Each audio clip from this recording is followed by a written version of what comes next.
Il existe des personnes qui te détestent sans jamais t'avoir vraiment connu. Elles créent des histoires sur toi, déforment tes intentions, se sentent menacées par ta simple existence. Et tu te demandes, dans le silence de tes nuits, qu'est-ce que j'ai fait de mal? La réponse psychologique est brutale et libératrice à la fois, rien. Tu n'as rien fait. Freud l'appelait projection, ce mécanisme inconscient fascinant où la psyché jette sur toi les contenus refoulés qu'elle ne peut intégrer. Jung est allé plus loin encore, montrant que plus tu t'approches de ta totalité psychique, plus tu deviens un réceptacle des projections collectives.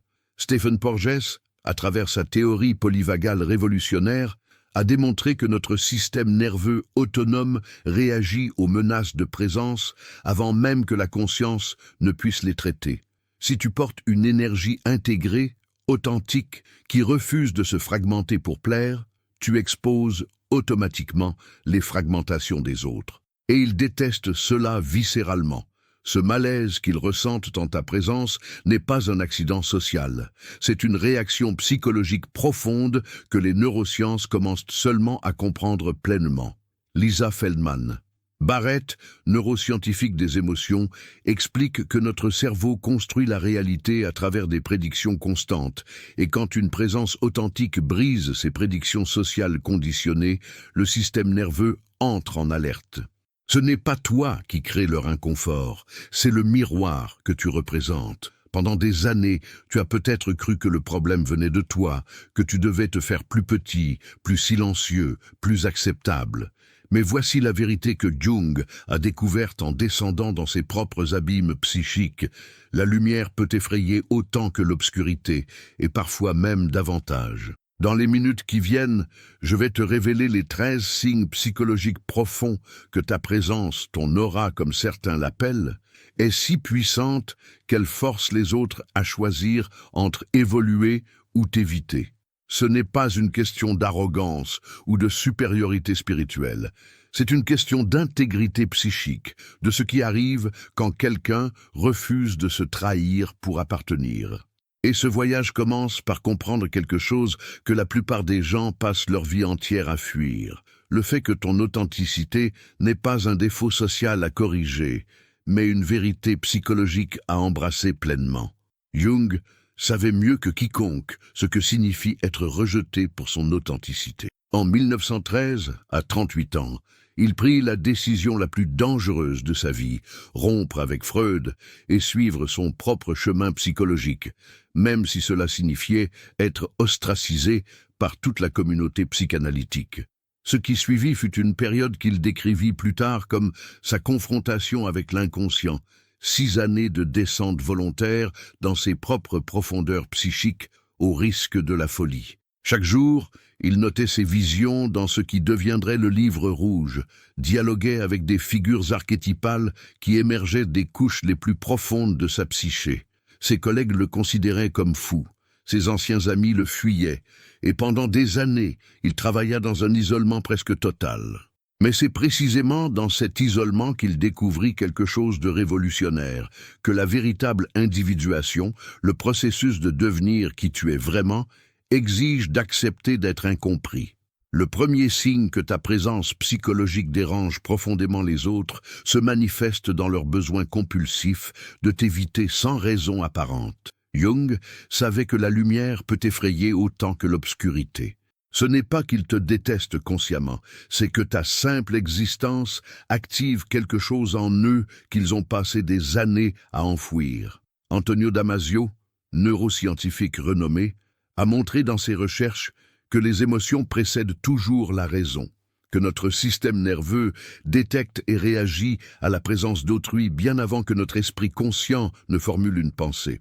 Quand quelqu'un porte une énergie intégrée, non fragmentée, cela crée une résonance qui expose la désintégration psychique des autres. Ce n'est pas ta lumière qui les dérange, c'est le reflet de leur obscurité qu'elle révèle. Ils détournent le regard, changent de sujet quand tu entres dans une pièce, trouvent des excuses pour partir plus tôt. Et tu te demandes si tu es le problème. Mais voici ce que Freud comprenait profondément. Ces réactions ne parlent jamais de toi, elles parlent toujours de ce que tu réveilles en eux. Les études en psychologie clinique montrent constamment que les mécanismes de défense se déclenchent automatiquement face à ce qui menace l'équilibre psychique établi. Quand tu refuses de jouer le jeu social des masques, quand tu habites ton authenticité avec présence consciente, tu deviens une menace involontaire pour tous ceux qui ont construit leur identité sur des fondations fragiles. Adler l'avait compris à travers son concept de complexe d'infériorité, ce sentiment profond d'inadéquation que presque tous portent à des degrés variables. Et voici le paradoxe brutal qu'il découvrit. Ce complexe se transforme souvent en hostilité envers ceux qui incarnent ce que nous désirons secrètement être. Ta présence intégrée leur rappelle leur propre fragmentation, et plutôt que d'affronter cette douleur, ils te projettent le rôle de l'ennemi. C'est plus facile de te diaboliser que de reconnaître leur propre travail intérieur inachevé. Et ce qui rend cela encore plus troublant, c'est que ce processus se déroule presque entièrement hors de leur conscience. Mais il y a quelque chose d'encore plus profond que Jung a découvert pendant ces années d'isolement. Le deuxième signe de ta présence puissante se manifeste dans les réactions physiques involontaires des autres. Tension corporelle, respiration modifiée, agitation nerveuse. Stephen Porges a révélé à travers sa théorie polyvagale que notre système nerveux autonome possède 3 états de réponse: sécurité sociale, mobilisation défensive et immobilisation. Quand quelqu'un avec une présence fragmentée rencontre quelqu'un avec une présence intégrée, son système nerveux peut interpréter cette différence énergétique comme une menace, même si intellectuellement il ne comprend pas pourquoi. Le nerf vague, cette autoroute de communication entre le cerveau et le corps, envoie des signaux d'alerte qui créent cet inconfort viscéral qu'ils ressentent mais ne peuvent expliquer. Ce n'est pas de la paranoïa, c'est de la neurobiologie pure. Leur corps réagit à ta présence avant même que leur esprit n'ait formulé une pensée à ton sujet. Freud aurait appelé cela la résistance, cette force invisible qui repousse automatiquement ce qui menace l'équilibre psychique établi. Dans ces sessions d'analyse, il observait comment les patients développaient soudainement des symptômes physiques, oubliaient les rendez-vous ou devenaient hostiles précisément quand l'analyse approchait des vérités refoulées. La même dynamique se joue dans les interactions sociales quotidiennes. Ta présence authentique fonctionne comme une analyse involontaire, exposant les défenses psychiques que les autres ont méticuleusement construites. Et leur système nerveux réagit exactement comme Porges l'a décrit, par la mobilisation défensive.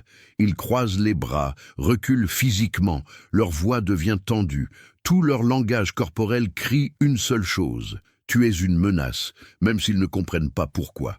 Richard Davidson, neuroscientifique spécialiste de la neuroplasticité émotionnelle, a démontré que nos circuits neuronaux se câblent à travers l'expérience répétée. Quelqu'un qui a passé des années à se protéger émotionnellement a littéralement câblé son cerveau pour détecter et repousser toute présence qui pourrait percer ses défenses. Le troisième signe se révèle dans la façon dont les gens créent des narratives sur toi qui n'ont aucun rapport avec la réalité. Ils te décrivent comme arrogant quand tu es simplement confiant, froid quand tu es simplement centré, intimidant quand tu es simplement présent. Adler découvrit que le sentiment d'infériorité se transforme souvent en hostilité envers ceux qui représentent ce qu'on désire être. Ce mécanisme psychologique est fascinant et brutal à la fois. Plutôt que d'affronter leurs propres sentiments d'inadéquation, ils construisent une histoire où tu es le problème. Dans cette narrative, ton authenticité devient arrogance, ton intégrité devient rigidité, ta présence devient menace. Et le plus perturbant, c'est qu'ils croient réellement à cette histoire qu'ils ont créée. Jung expliquait que nous projetons sur les autres les contenus de notre propre ombre, ces aspects de nous-mêmes que nous refusons de reconnaître. Si quelqu'un a enterré sa propre confiance sous des années de conditionnement social, ta confiance tranquille devient insupportable à observer. Elle lui rappelle constamment ce qu'il a sacrifié pour être accepté. Les recherches en psychologie sociale montrent constamment ce phénomène de projection collective. Matthew Lieberman, neuroscientifique spécialisé dans les neurosciences sociales, a découvert que notre cerveau social punit automatiquement ceux qui ne se conforment pas aux normes du groupe. Ce n'est pas un jugement conscient, c'est un mécanisme évolutif ancien qui assurait la cohésion tribale. Mais dans le contexte moderne, ce mécanisme devient une prison psychologique. Quand tu refuses de te conformer, quand tu habites ta vérité avec présence constante, tu actives ce système de punition sociale dans l'esprit des autres, et il crée des histoires pour justifier leur rejet. C'est plus confortable de te diaboliser que d'examiner pourquoi ta présence les dérange tant. Frankl l'a vécu dans les camps de concentration. Les prisonniers qui maintenaient un sens intérieur étaient simultanément respectés et évités. Leur présence consciente au milieu de l'enfer rappelait aux autres leur propre abandon psychologique. Et parfois, cette confrontation involontaire créait plus de ressentiment que d'inspiration. Lequel de ces signes résonne le plus profondément en toi? Partage ta réflexion en commentaire, car comprendre ces dynamiques psychologiques est le premier pas vers la libération intérieure. Mais voici quelque chose que la plupart ignorent complètement, et c'est peut-être le signe le plus révélateur de tous. Le quatrième signe se manifeste dans le silence qui suit ta présence. Pas le silence confortable de la communion, mais ce silence tendu, presque électrique, qui remplit la pièce quand tu entres. Jung passait des heures dans son tour de Bollingen, qu'il construisit pierre par pierre de ses propres mains pendant des décennies, pratiquant ce qu'il appelait l'imagination active. C'était une forme de méditation profonde où il dialoguait consciemment avec les figures de son inconscient. Ce travail intérieur intense créait en lui une présence qui intimidait même ses propres étudiants. Il décrivait comment le silence autour de Jung semblait vivant, chargé d'une intensité psychologique presque palpable. Ce n'était pas qu'il essayait d'intimider qui que ce soit, c'était simplement le résultat naturel d'années de confrontation consciente avec ses propres profondeurs. Le silence d'un être conscient parle plus fort que les mots de 1000 inconscients. Daniel Siegel, spécialiste de la neurobiologie interpersonnelle, explique que l'intégration cérébrale crée un champ de résonance qui expose la désintégration chez les autres. Quand tu ne ressens pas le besoin compulsif de remplir chaque silence avec des mots vides, quand tu peux habiter le vide avec présence tranquille, cela crée un miroir inconfortable pour ceux qui utilisent le bruit constant pour fuir leur propre intériorité. Ton silence devient leur confrontation involontaire. Dans ce silence, ils entendent soudainement leurs propres pensées qu'ils passent leur vie à éviter. Et plutôt que de reconnaître cette opportunité d'introspection, ils te blâment pour l'inconfort qu'ils ressentent. C'est tellement plus facile de te qualifier de distant ou arrogant que d'admettre que ton silence les force à faire face à leur propre vide intérieur. Freud observait ce phénomène dans ses sessions analytiques. Il utilisait délibérément le silence comme outil thérapeutique, sachant que dans le silence, les véritables contenus psychiques émergent. Mais il remarquait aussi comment certains patients devenaient hostiles face à ce silence, l'interprétant comme jugement plutôt que comme espace d'émergence. La même dynamique se joue dans les interactions sociales. Quand tu refuses de participer à la performance sociale constante, quand tu choisis la présence authentique plutôt que le divertissement superficiel, les autres ne savent littéralement pas comment te classifier. Leur cerveau, câblé pour les interactions sociales prévisibles, entre en état d'incertitude. Et le cerveau humain déteste l'incertitude plus qu'il ne déteste presque tout le reste. Stanislas Dehaene, neuroscientifique de la conscience, a montré que notre cerveau cherche constamment à réduire l'incertitude à travers des prédictions. Quand tu ne corresponds à aucun de leurs modèles prédictifs sociaux, tu deviens une anomalie psychologique qu'ils doivent soit comprendre, soit rejeter. Le cinquième signe révèle quelque chose d'encore plus troublant. Les gens commencent à t'attribuer des intentions que tu n'as jamais eues. Jung appelait cela le transfert négatif, un concept qu'il hérita de Freud, mais qu'il approfondit considérablement. Dans le transfert négatif, la personne projette sur toi des figures autoritaires de son passé, généralement des parents ou des figures d'autorité qui ont été source de douleur ou de contrôle. Soudainement, sans que tu aies fait quoi que ce soit de particulier, tu deviens dans leur esprit le parent critique, l'autorité oppressive, le juge moral. et ils commencent à réagir à toi comme s'ils réagissaient à ces figures du passé. Ce processus est presque entièrement inconscient, mais ses effets sont dévastateurs pour les relations authentiques. Ta présence fonctionne comme un miroir, et certains détestent leur reflet.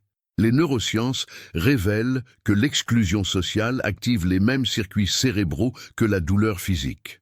Quand quelqu'un se sent inconsciemment inférieur en ta présence, son cerveau interprète cela comme une forme d'exclusion ou de menace sociale. Joseph Ledoux, spécialiste des circuits de la peur et de l'amygdale, a démontré que notre cerveau maintient une mémoire émotionnelle de toutes les expériences douloureuses passées. Ces mémoires s'activent automatiquement face à des stimuli similaires, même si le contexte est complètement différent. Quelqu'un qui a vécu un traumatisme relationnel avec une figure autoritaire peut inconsciemment percevoir ta présence confiante comme une menace, activant ses anciennes mémoires de douleur, et son système nerveux réagit avec défense, hostilité ou retrait complet. Tu n'as rien fait pour mériter cette réaction, mais tu en payes le prix social. Adler comprenait ce processus à travers son concept de style de vie psychologique. Chaque personne développe dès l'enfance un style unique de navigation dans le monde, basé sur ses expériences précoces d'impuissance et ses stratégies de compensation. Si quelqu'un a développé un style de vie basé sur la soumission pour éviter le rejet, ta présence non soumise devient automatiquement menaçante pour son équilibre psychique. Ce n'est pas un choix conscient de leur part, c'est une réaction automatique câblée profondément dans leur psyché. Et le plus tragique, c'est que cette dynamique peut détruire des relations potentiellement riches avant même qu'elles aient la chance de commencer vraiment. Boris Cyrulnik, neuropsychiatre français spécialiste de la résilience, explique que nos premiers attachements créent des modèles internes de relations qui influencent toutes nos interactions futures. Quelqu'un avec un attachement insécure peut interpréter ta présence sécurisée comme une menace plutôt que comme une opportunité de guérison. Combien de ces patterns as-tu reconnus dans ta propre psyché? Écris ton nombre en commentaire, car cette prise de conscience est déjà une forme de libération. Le 6e signe se manifeste dans quelque chose que peu comprennent vraiment, l'envie déguisée en préoccupation. Les gens commencent à te donner des conseils non sollicités sur comment tu devrais être plus accessible, plus humble, plus comme eux. Ils emballent leur propre malaise dans un langage de soucis bienveillant. Mais voici ce que Jung découvrit pendant sa rupture avec Freud. Ceux qui te conseillent de te faire plus petit pour leur confort ne sont pas tes amis. Ce sont les gardiens de ta prison psychologique potentielle. Freud lui-même, ironiquement, devint l'un de ces gardiens pour Jung. Quand Jung commença à développer ses propres théories qui différaient de la doctrine freudienne, Freud réagit avec ce que Jung décrivit plus tard comme une tentative de contrôle paternel. Il voulait que Jung reste son héritier intellectuel, son clone théorique. Et quand Jung refusa de trahir sa propre vérité pour maintenir cette relation, Freud le traita comme un fils rebelle qui devait être puni par l'exclusion. Cette dynamique se répète infiniment dans les relations humaines. Adler l'expliquait à travers son concept de sentiment communautaire déformé. Un véritable sentiment communautaire encourage la croissance individuelle au sein de la connexion collective. Mais un sentiment communautaire déformé exige la conformité comme prix de l'appartenance. Quand quelqu'un t'encourage à diminuer ta lumière pour qu'ils se sentent mieux dans leur obscurité, ils ne cherchent pas ton bien-être, ils cherchent leur propre confort psychologique. Et la différence est cruciale. Lisa Feldman-Barrett explique que notre cerveau construit les émotions à travers des prédictions basées sur l'expérience passée. Quelqu'un qui a appris que la sécurité nécessite la conformité va prédire automatiquement le danger dans ta non-conformité.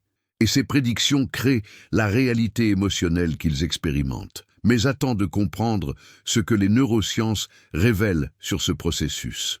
Les neurones miroirs, découverts par Giacomo Rizzolatti, nous montrent que nous simulons automatiquement les états internes des autres dans notre propre système nerveux. Quand tu portes une présence intégrée, les autres simulent cette intégration dans leur propre système nerveux. Et si leur système est fragmenté, cette simulation crée une dissonance cognitive et émotionnelle intense. C'est comme essayer de faire jouer une symphonie complexe sur un instrument désaccordé. La dissonance est douloureuse, et plutôt que d'accorder leur instrument intérieur, ils te demandent de simplifier la musique. Ils emballent cette demande dans des conseils bienveillants, sois plus modeste, plus accessible, plus normal. Mais ce qu'ils demandent vraiment, c'est que tu te trahisses pour leur confort. Et Jung savait que la seule réponse appropriée à cette demande est un refus aimable mais ferme. Le 7e signe révèle peut-être la dynamique la plus douloureuse de toutes. Les relations commencent intenses et se refroidissent rapidement sans raison apparente. Jung l'a vécu avec presque tous ses collègues proches après sa rupture avec Freud. Au début, les gens sont fascinés par ta présence, attirés par cette qualité intangible qu'ils ressentent mais ne peuvent nommer. Ils veulent être proches de toi, absorber cette énergie que tu portes. Mais inévitablement, à mesure que ta présence authentique continue de fonctionner comme un miroir de leur propre travail intérieur inachevé, l'attraction initiale se transforme en inconfort. Et plutôt que de faire face à cet inconfort, ils se retirent. Ils créent de la distance émotionnelle, trouvent des excuses pour les interactions manquées et éventuellement disparaissent de ta vie aussi mystérieusement qu'ils y sont entrés. Ceux qui te rejettent pour ton authenticité te libèrent de l'illusion de leur acceptation. Freud observait ce pattern dans ce qu'il appelait la répétition compulsive. Les gens répètent les mêmes dynamiques relationnelles encore et encore, attirés par ce qui leur est familier même si c'est douloureux. Quelqu'un qui a grandi avec un parent émotionnellement distant peut initialement être attiré par ta présence émotionnelle complète, parce qu'une partie d'eux désire cette connexion authentique. Mais une autre partie, la partie qui connaît seulement la distance comme sécurité, va saboter la connexion dès qu'elle devient trop réelle, trop profonde. Ce n'est pas un choix conscient, c'est un mécanisme de défense automatique. Richard Davidson a montré que nos patterns émotionnels sont profondément câblés dans notre cerveau à travers la neuroplasticité. Changer ces patterns nécessite un travail conscient intense, et la plupart des gens préfèrent simplement retourner à ce qui leur est familier, même si c'est limitant. Adler appelait cela la finalité fictive, ces objectifs inconscients qui guident notre comportement sans que nous en soyons conscients.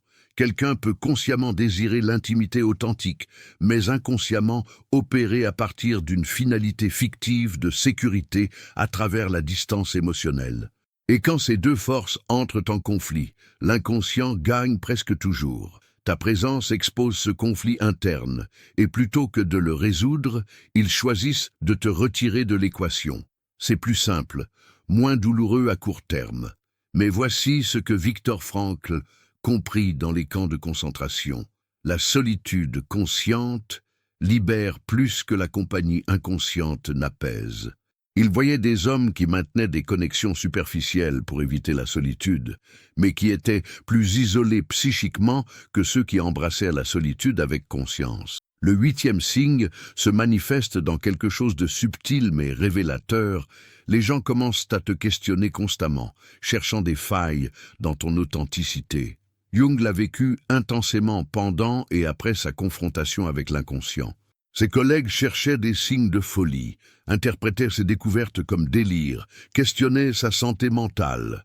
Ce qu'ils ne comprenaient pas, c'est que Jung naviguait consciemment dans des territoires psychiques que la plupart évitent toute leur vie. Il ne perdait pas contact avec la réalité, il explorait des couches de réalité que la conscience ordinaire ignore. Mais pour ceux qui n'ont jamais entrepris ce voyage intérieur, son exploration ressemblait à de la folie.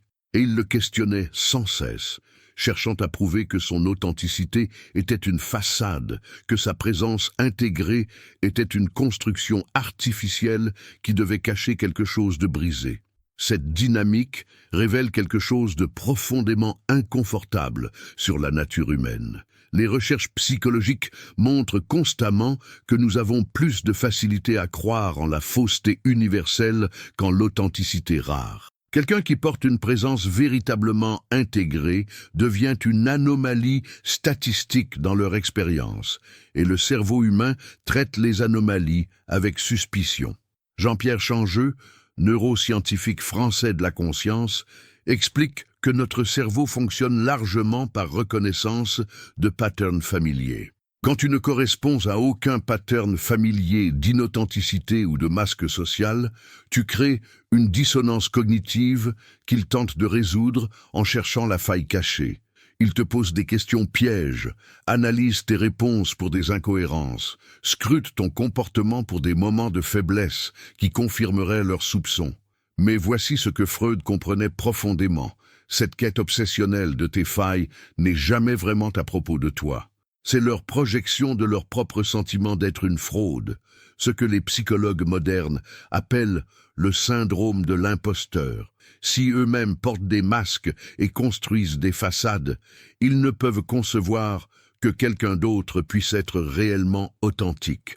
Et plutôt que d'examiner leur propre masque, ils cherchent à prouver que toi aussi tu en portes, que personne n'est vraiment authentique, que tout le monde joue un jeu. Cette croyance les protège de la vérité douloureuse, que l'authenticité est possible, mais qu'elle exige un courage qu'ils n'ont pas encore trouvé. Camus affirmait que l'absurde révèle la vérité de notre condition.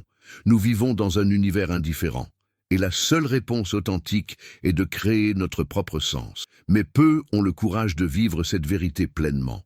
Il est plus confortable de croire que personne ne le fait vraiment, que tout le monde prétend. Le 9e signe apparaît dans la façon dont les groupes te traitent différemment des individus. En conversation 1 à 1, les gens peuvent reconnaître et apprécier ta présence authentique. Mais en groupe, cette même présence peut créer un malaise collectif qui se transforme en exclusion subtile. Jung l'a vécu après sa rupture avec le cercle freudien. Individuellement, certains de ses anciens collègues respectaient son courage intellectuel. Mais collectivement, le groupe avait besoin de le diaboliser pour maintenir sa propre cohésion. La dynamique de groupe amplifie les mécanismes de défense individuelle, créant une force collective de rejet qui dépasse la somme de ses parties. Matthew Lieberman explique que notre cerveau social est profondément câblé pour la conformité de groupe. L'exclusion sociale activait, dans notre passé évolutif, une menace de mort réelle. Être rejeté par la tribu signifiait souvent mourir seul, dans la nature hostile. Ces circuits anciens restent actifs dans notre cerveau moderne, même si le contexte a radicalement changé. Quand tu refuses de te conformer aux normes implicites du groupe, ton cerveau social lit cela comme un danger potentiel, et le groupe réagit en créant une pression subtile, mais constante pour ta conformité ou ton exclusion. Ils ne le font pas nécessairement par malice consciente, c'est un mécanisme automatique de préservation de la cohésion tribale. Adler voyait cela à travers le concept de sentiment communautaire versus intérêt social authentique. Un véritable intérêt social encourage la diversité et l'authenticité individuelle comme force qui enrichissent le collectif. Mais un sentiment communautaire basé sur la conformité perçoit l'authenticité individuelle comme une menace à l'ordre établi. Et les groupes basés sur la conformité vont toujours choisir l'harmonie superficielle plutôt que la croissance authentique. Ils sacrifieront l'individu qui ose être différent pour maintenir l'illusion collective de cohésion. Mais attends de comprendre ce que Frankl a découvert sur cette dynamique dans les camps de concentration. Il observa que les prisonniers se divisaient naturellement en groupes basés sur leur stratégie de survie psychologique. Il y avait ceux qui maintenaient un sens intérieur, malgré l'enfer extérieur, et ceux qui abandonnaient toute vie intérieure pour simplement survivre mécaniquement. Et tragiquement, ceux qui maintenaient leur humanité consciente étaient souvent rejetés ou évités même par leurs coprisonniers. Leur présence rappelait aux autres ce qu'ils avaient abandonné pour survivre. Le groupe préférait parfois la compagnie des gardiens, qui représentaient un ordre prévisible, plutôt que celle de ces âmes conscientes qui représentaient un miroir insupportable. Cette découverte changea profondément la compréhension de Frankl sur la nature humaine. L'isolement est le prix temporaire de la conscience. La connexion profonde en est la récompense éternelle. Le 10e signe révèle quelque chose que peu remarquent consciemment. Les gens commencent à te tester constamment, cherchant à prouver que tu vas éventuellement te briser ou trahir ton authenticité. Jung faisait face à cela continuellement de la part de ses critiques. Ils attendaient qu'il recule sur ses théories radicales, qu'il admette qu'il s'était trompé, qu'il revienne dans le giron sécurisant de l'orthodoxie freudienne. Chaque nouveau livre qu'il publiait, chaque nouvelle conférence qu'il donnait était scruté pour des signes de faiblesse ou de retrait. Mais Jung ne recula jamais. Il passa les 50 années suivantes à approfondir et élargir sa vision originale, malgré le prix social et professionnel qu'il paya. Cette constance dans son authenticité finit par lui gagner un respect profond, mais seulement après des décennies de tests constants. Ta présence ne crée pas leur malaise, elle révèle celui qu'ils portaient déjà. Ces tests prennent 1000 formes subtiles, ils te provoquent émotionnellement pour voir si tu vas réagir de façon défensive. Ils te tentent avec l'acceptation conditionnelle si seulement tu changes cet aspect de toi. Ils créent des situations où le chemin facile serait de trahir ta vérité, juste un petit peu, juste cette fois. Et ils observent. Les neurosciences cognitives révèlent que notre cerveau cherche constamment à confirmer ses prédictions existantes. Si quelqu'un a prédit que ton authenticité est une façade, son cerveau va activement chercher et amplifier toute preuve qui confirme cette prédiction, tout en ignorant les preuves contradictoires. C'est ce que les psychologues appellent le biais de confirmation, et c'est l'un des patterns cognitifs les plus puissants et les plus destructeurs dans les relations humaines. Freud comprenait ce processus à travers son concept de résistance, cette force psychologique qui s'oppose activement au changement et à la prise de conscience. Quand quelqu'un teste constamment ton authenticité, ce n'est pas vraiment à propos de toi. C'est leur résistance inconsciente à accepter qu'un autre mode d'être est possible. Parce que si ton authenticité est réelle et durable, cela signifie que leur inauthenticité est un choix, pas une nécessité. Et cette réalisation est trop inconfortable pour la plupart. Il est plus facile de te tester sans cesse, d'attendre ta chute, que d'admettre qu'ils pourraient eux aussi choisir un chemin différent. Sénèque, le philosophe stoïcien, écrivait que nous souffrons plus souvent dans l'imagination que dans la réalité. Ces personnes souffrent à l'avance de la possibilité que tu continues à être authentique, car cela les forcera éventuellement à faire face à leurs propres choix.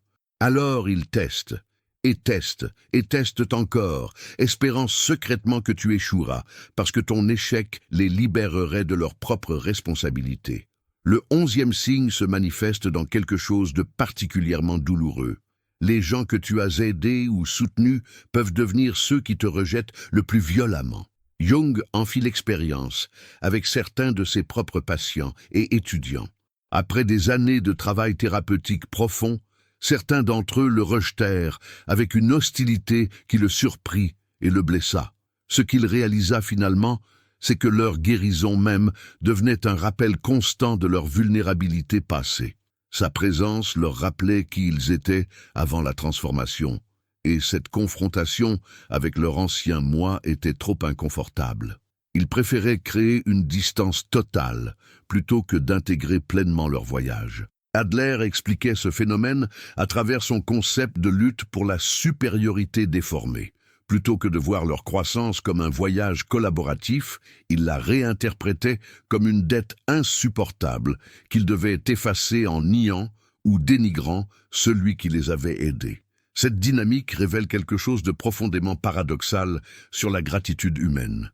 Les études psychologiques montrent que la gratitude intense peut se transformer en ressentiment quand elle menace notre sentiment d'autonomie.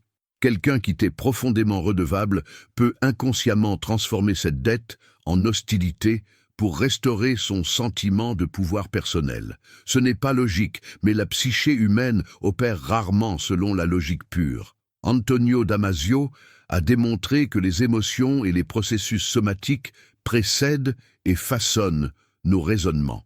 La personne ressent d'abord l'inconfort de la vulnérabilité qu'implique la gratitude, puis son esprit construit une rationalisation pour justifier le rejet de celui qui a provoqué cette vulnérabilité. Tu deviens le symbole de leur faiblesse passée, et rejeter le symbole devient une façon de rejeter cette période de leur vie. Frankl observa cela même parmi les survivants des camps. Certains de ceux qui l'avaient aidé à maintenir l'espoir pendant les moments les plus sombres le rejetèrent après la libération. Sa présence leur rappelait l'enfer qu'ils voulaient désespérément oublier. Il comprit que ce rejet n'était pas personnel. C'était une tentative désespérée de couper tous les fils qui les reliaient à ce trauma. Mais cette compréhension n'atténuait pas complètement la douleur de voir l'ingratitude remplacer la connexion. Marc Aurèle, l'empereur philosophe stoïcien, écrivait dans ses méditations que nous devons faire le bien sans attendre de retour, que la vertu est sa propre récompense. Mais il reconnaissait aussi que cela demande une discipline intérieure immense, car notre nature sociale désire naturellement la reconnaissance et la réciprocité. La solitude du conscient est préférable à la compagnie des endormis, mais elle reste une solitude qui exige force et acceptation. Le 12e signe apparaît dans la façon dont ta simple existence semble déclencher des crises existentielles chez les autres. Ils commencent à questionner leurs propres choix de vie, leurs relations, leur carrière, leurs valeurs, non pas parce que tu les critiques ou juges, mais simplement parce que tu existes différemment. Jung appelait cela l'effet miroir de l'individuation. Quand quelqu'un a suffisamment progressé dans son propre processus d'individuation, sa présence devient automatiquement un catalyseur pour les autres. Ce n'est pas intentionnel, c'est simplement l'effet naturel d'une présence intégrée sur des psychés fragmentées. Lisa Feldman Barrett explique que notre cerveau utilise l'information sensorielle actuelle pour prédire et construire notre expérience émotionnelle. Quand quelqu'un rencontre une présence qui ne correspond à aucun de ces modèles prédictifs sociaux, son cerveau entre en mode de recalibration intense. Et cette recalibration peut ressembler à une crise existentielle. Soudainement, il se demande « Pourquoi je reste dans ce travail que je déteste ? Pourquoi j'accepte cette relation qui me vide ? Pourquoi je vis selon les attentes des autres plutôt que mes propres valeurs ?» Ta présence ne pose aucune de ces questions explicitement, mais elle les provoque simplement en existant comme exemple vivant qu'un autre mode d'être est possible. Et pour certains, ces questions sont terrifiantes plutôt que libératrices. Elles menacent toute la structure psychologique sur laquelle ils ont construit leur vie. Alors plutôt que d'explorer ces questions, ils te blâment pour les avoir déclenchées. Tu deviens le perturbateur, celui qui crée le chaos dans leur ordre soigneusement maintenu. Le travail clinique de Jung a démontré que la prise de conscience progressive est moins traumatisante que les révélations soudaines, mais ta présence peut déclencher ces révélations soudaines malgré toi. Camus écrivait dans Le mythe de Sisyphe que l'absurde naît de la confrontation entre l'appel humain pour le sens et le silence déraisonnable du monde. Mais il existe un autre type d'absurde, la confrontation entre quelqu'un qui a créé son propre sens et quelqu'un qui attend toujours que le sens lui soit donné. Ta présence incarne la réponse active à l'absurde, et cela expose la passivité de ceux qui attendent toujours. Cette exposition peut être le début de leur éveil ou de leur ressentiment plus profond. Tu ne contrôles pas leur réponse, tu contrôles seulement ta propre intégrité continue. Et parfois, maintenir cette intégrité face au ressentiment qu'elle provoque est l'acte de courage le plus grand. Le vrai pouvoir ne cherche pas à dominer, mais à exister pleinement malgré l'inconfort des autres. Le 13e et dernier signe se révèle dans quelque chose de profondément paradoxal. Plus tu t'acceptes pleinement, y compris ton pouvoir intérieur, moins tu as besoin que les autres te valident, et c'est précisément cette indépendance psychologique qui les dérange le plus. Jung passa des années à analyser 80 000 rêves, un travail monumental qui changea sa compréhension de la psyché humaine. Ce qui émergea de ce travail était une conviction profonde que chaque individu possède en lui tout ce dont il a besoin pour devenir entier. Pas parfait, pas sans ombre, mais entier. Cette conviction se manifestait dans sa présence comme une indépendance tranquille qui ne cherchait ni approbation ni opposition. Il était simplement lui-même, pleinement. Et cette plénitude dérangeait profondément ceux qui cherchaient encore leur identité dans le regard des autres. Les recherches en psychologie du développement montrent que nous sommes tous câblés dès l'enfance pour chercher la validation externe comme confirmation de notre valeur. C'est un mécanisme de survie sain dans l'enfance, où l'approbation des parents signifie littéralement la survie physique. Mais beaucoup restent coincés dans ce pattern toute leur vie, construisant leur identité entière sur les opinions des autres. Quand ils rencontrent quelqu'un qui a transcendé ce besoin, qui possède ce que les psychologues appellent une estime de soi intrinsèque plutôt qu'extrinsèque, cela crée un malaise cognitif intense. Comment peux-tu exister sans chercher constamment ma validation?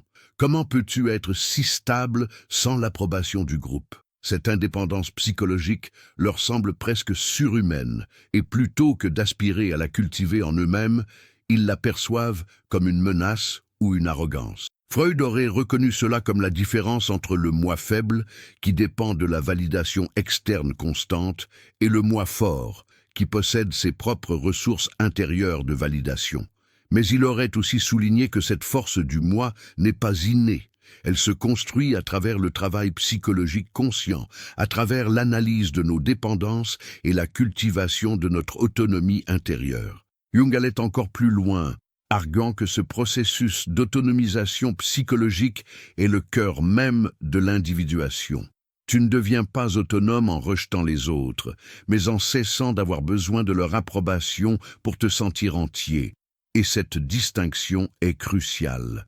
Daniel Siegel explique que l'intégration neuronale véritable crée à la fois une différenciation claire, où tu sais qui tu es distinctement, et une liaison saine, où tu peux te connecter authentiquement sans te perdre. C'est cette combinaison que ta présence représente, et c'est cette combinaison qui déstabilise ceux qui n'ont ni l'un ni l'autre. Si cette réflexion a touché quelque chose en toi, partage-la avec quelqu'un qui cherche à comprendre. Quelle phrase t'a le plus marqué?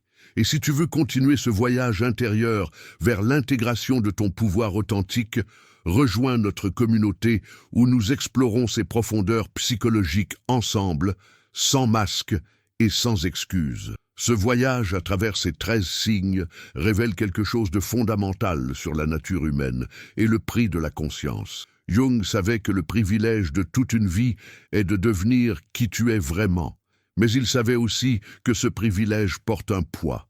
L'individuation n'est pas un chemin de facilité sociale, c'est un chemin de vérité intérieure. Et la vérité intérieure dérange toujours ceux qui vivent encore dans le mensonge confortable. Mais voici ce que des décennies de psychologie profonde nous enseignent. L'inconfort que ta présence crée chez les autres n'est jamais vraiment à propos de toi.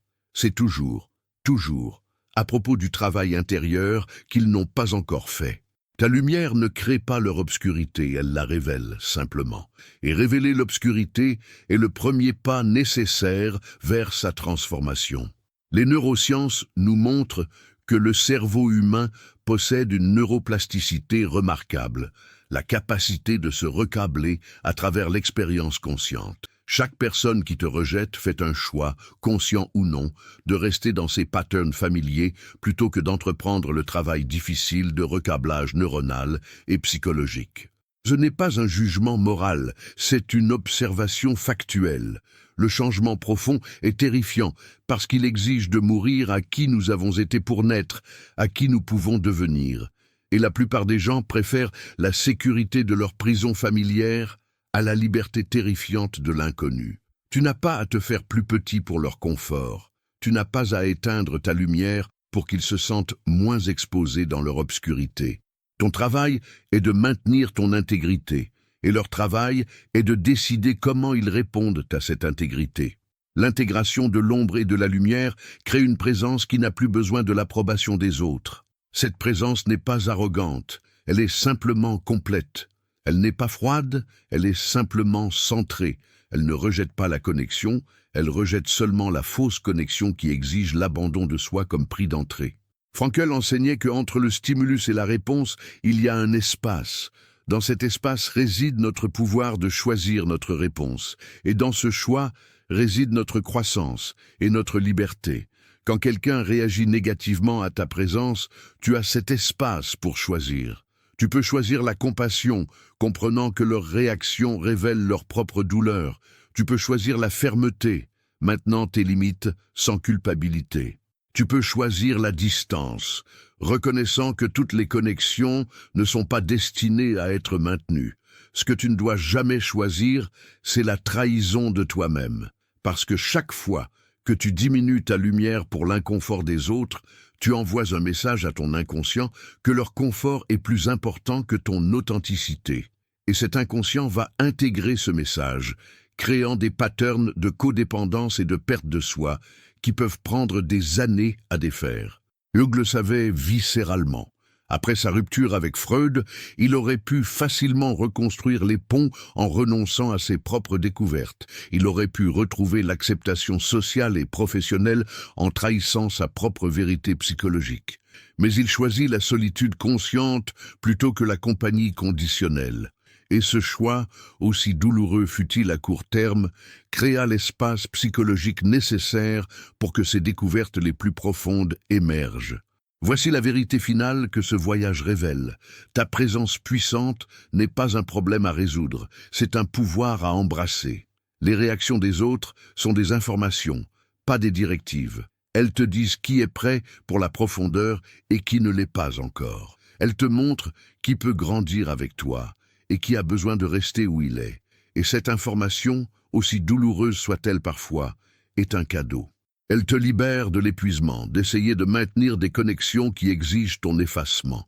Elle te dirige vers les âmes rares qui peuvent rencontrer ta profondeur avec la leur, qui peuvent danser avec ton intensité plutôt que d'en avoir peur, qui peuvent célébrer ta lumière plutôt que de la percevoir comme menace. La solitude du conscient n'est pas une punition, c'est une initiation. C'est le passage nécessaire entre qui tu étais quand tu cherchais l'acceptation universelle et qui tu deviens quand tu acceptes que l'authenticité attire naturellement un cercle plus petit, mais infiniment plus riche. Les stoïciens comprenaient cela. Marc Aurèle, l'homme le plus puissant de son temps, écrivait dans ses journaux privés sur sa propre solitude intérieure, sur la difficulté de maintenir son intégrité philosophique face aux demandes constantes d'un empire. Mais il maintenait cette intégrité jour après jour, parce qu'il comprenait que la vraie liberté ne vient pas du pouvoir externe, mais de la souveraineté intérieure. Ta présence puissante est l'expression de cette souveraineté intérieure. Elle n'a pas besoin d'être justifiée, défendue ou diminuée.